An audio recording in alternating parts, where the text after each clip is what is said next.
Hello दोस्तों, class 9th का आज हम मैथ सॉल्व करते हैं। ठीक है, चलिए जानते हैं क्या है क्वेश्चन आपका। कह रहा है किसी समबाहु त्रिभुज की ऊंचाई 4 अंडर रूट 3 मीटर है तो क्षेत्रफल ज्ञात करें। यानी कि इसमें आपको भुजा नहीं दे रखा है, भुजा नहीं दे रखा है, तो हमको पहले क्या करना पड़ेगा, हमको भुजा पहले निकालना पड़ेगा। तब भुजा निकालने के लिए क्या करते हैं, चलिए जानते हैं कैसे भुजा निकालते हैं पहले इसको।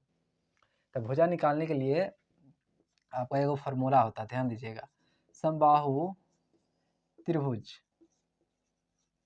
समबाहु त्रिभुज का ऊंचाई, ठीक है, ध्यान दीजिएगा यहाँ पे समबाहु त्रिभुज का ऊंचाई बराबर होता है अंडर रूट 3/2 गुना में ए, ठीक, बराबर नीचे में लिखेंगे बराबर अंडर रूट 3/2 गुना में ए बराबर में 4 अंडर रूट 3, ई वाला लिखेंगे यहाँ पे, ध्यान दीजिएगा, ठीक है। यानी कि ऊंचाई दे रखा था, इसका बराबर हम लिखेंगे ना, तो ध्यान दीजिएगा, ठीक है।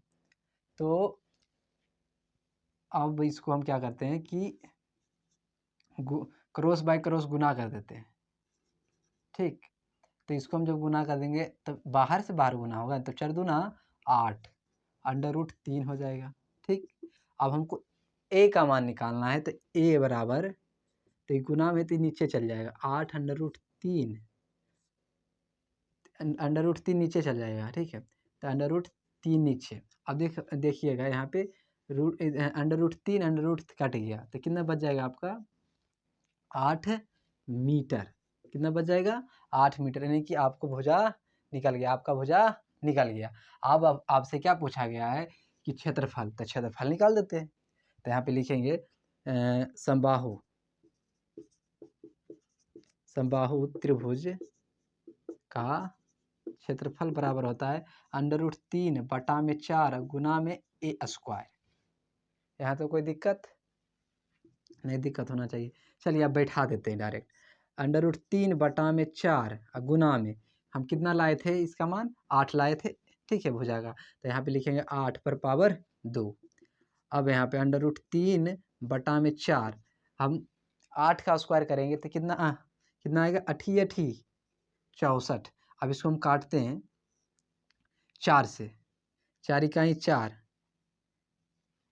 और इसमें 24 बच गए, यानी कि 4 छक 24।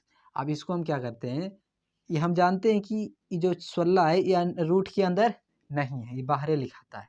तो बाहर में लिखेंगे 16 अंडर रूट, अंदर में कितना था 3 अंडर रूट 3 मीटर स्क्वायर, ये आपका आंसर आ गया, ठीक है। आप ध्यान दीजिएगा, अब बोलिएगा सर मीटर स्क्वायर क्यों लिखे, तो ध्यान दीजिएगा यहाँ पे कि जब हम क्षेत्रफल ज्ञात करते हैं तब मीटर स्क्वायर में ही इसका आंसर आता है, मीटर स्क्वायर में ही इसका आंसर आता है। आई होप आपको समझ में आया होगा, धन्यवाद।